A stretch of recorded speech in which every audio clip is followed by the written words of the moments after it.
Oke, baik. Assalamualaikum warahmatullahi wabarakatuh.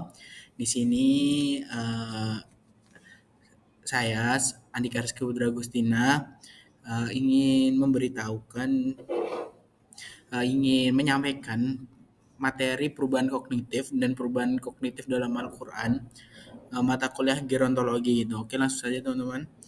Nah, nah, sebelum memulai pembahasan nih, nah ini tuh ada beberapa pertanyaan. Nah, apa rasa es krim kesukaanmu gitu? Misal dijawab es krim strawberry gitu, mengapa? Nah, mulai dari hal-hal kecil seperti ini teman-teman, kita tuh udah bisa apa ya? Udah bisa ada perubahan kognitif gitu. Nah, misal langsung lanjut aja gitu. Misal apa kegiatan yang kamu suka gitu. Misal dijawabnya main bola gitu. Nah, apa alasannya? Biasanya hal-hal seperti ini itu yang bisa eh, kita tuh berpikir biasanya kognitif kita tuh berpikir tuh ada perubahan gitu. Nah, terus langsung lanjut aja. Nah, langsung aja di materinya perubahan kognitif. Seiring bertambahnya usia, individu tuh biasanya mengalami perubahan fisik maupun psikologis, termasuknya juga dalam aspek kognitif. Nah, perubahan kognitif pada lansia itu adalah sebuah proses alami yang dapat bervariasi antara individu. Maksudnya, perubahan kognitif pada lansia untuk keseluruhan tuh nggak bisa disamaratakan. Misal di umur 60 lansia udah mulai pikun dan sebagainya itu nggak bisa disamaratakan ya teman-teman. Terus lanjut, seiring bertambahnya usia juga lansia itu mengalami berbagai penurunan kecepatan pemrosesan informasi, memori maupun yang lainnya. Nah, langsung lanjut lagi. Nah, perubahan dalam kognitif lansia nih yang biasanya normalnya penurunan kecepatan pemrosesan informasi, terus gangguan memori ringan, dan yang ketiga tuh penurunan fungsi eksekutif.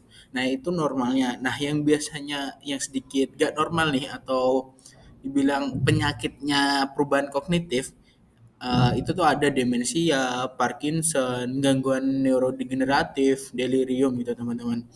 Jadi perubahan kognitif saat kita pun nantinya jadi lansia itu tuh bisa menjadi sebuah penyakit gitu teman-teman. Jadi apa ya, kita tuh harus sehat gitu loh, sehat ya entah fisik, pikiran maupun psikologisnya gitu.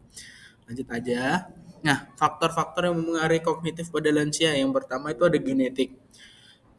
Bisa aja ya teman-teman, genetik dari kakek atau nenek kita tuh bisa aja nurun,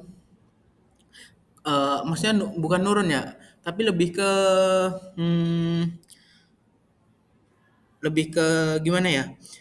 Nah, kayak nggak semuanya gitu. Misal bapak ibu tuh mulai pikun di umur 70-an gitu. Nah, sedangkan nenek atau kakek kakek kita tuh mulai pikun tuh di umur 50-an. Nah, itu bisa aja saat kita itu mulai pikun ngikutin kakek atau nenek kita gitu, teman-teman. Terus yang faktor yang kedua tuh ada kualitas tidur. Kualitas tidur tuh berpengaruhnya tuh sangat banyak teman-teman, entah ke arah fisiknya, kayak kita tuh nggak bisa jadi nggak nyaman gitu saat bangun tidur, nah gitu teman-teman. Terus yang ketiga nih, interaksi sosial. Nah, biasanya orang yang sering berinteraksi itu malahan eh, kognitifnya tuh malah makin bagus gitu, karena memang dia tuh makin diasah. Kita secara tidak langsung ya teman-teman, kita ngobrol itu udah ngasah udah ngasah kognitif kita gitu teman-teman. Terus faktor yang terakhir tuh ada gaya hidup sehat. Nah, ini tuh ada kaitannya sama kualitas tidur tadi teman-teman. Eh, gaya hidup yang sehat ya itu bisa mempengaruhi ke segala hal gitu. Misal kita dari muda nih udah mulai olahraga dan lain sampai itu pun ke bawah sampai tua. Yang mana yang udah nggak ada tuh kayak penyakit apa jompo yang punggung sakit, tulang keropos maupun yang lain gitu teman-teman. Terus, nah ini perubahan kognitif dalam Al-Quran.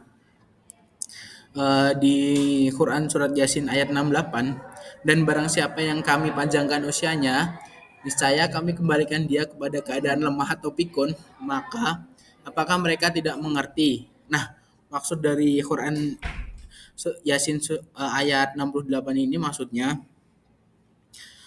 semuanya yang beragama Islam ya terutama. Ini tuh dipanjangkan usianya oleh Allah dan dikembalikan lagi jadi keadaan lemah atau pikun. Nah, itu kan ada perubahan kognitifnya kan teman-teman.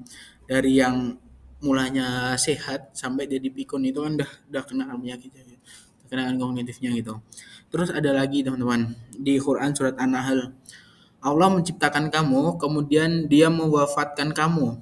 Dan di antara kamu ada yang dikembalikan ke usia paling lemah, pikun, agar dia tidak mengetahui lagi sesuatu yang pernah diketahuinya.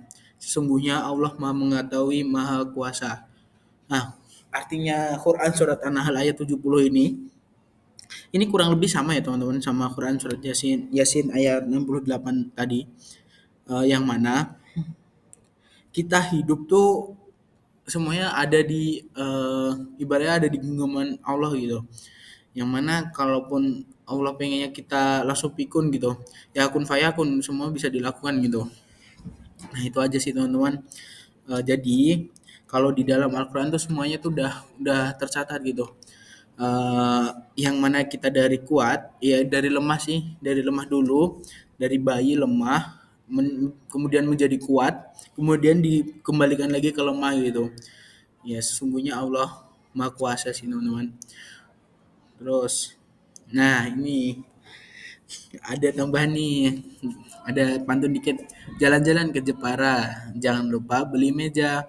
Terima kasih buat semua, semoga ilmu tadi nempel di kepala. Oke.